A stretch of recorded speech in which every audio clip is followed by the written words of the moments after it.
হঠাৎ মন চাইলো লাচ্চা সেমাই দিয়ে চমচম বানাবো। তাই তো নিয়ে নিলাম লাচ্চা সেমাই। বাটিতে সেমাই নিয়ে হাত দিয়ে ভালো করে মেখে একদম গুঁড়ো গুঁড়ো করে দিয়েছি।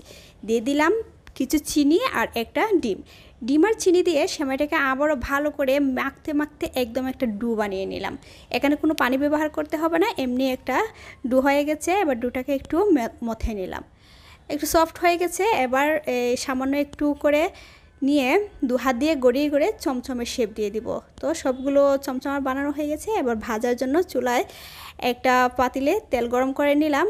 এবার লো হিটে চমচমগুলো এপাশ ওপাশ ঘুরিয়ে ঘুরিয়ে একদম লাল লাল কালার করে ভেজে উঠিয়ে নিব। ভাজা হয়ে গেছে, এবার উঠিয়ে নিলাম। এবার এগুলোকে শিরায় দেওয়ার জন্য রেডি করব। শিরার জন্য দিলাম পানি, পানির মধ্যে সামান্য একটু দারুচিনি আর এলাচ দিলাম।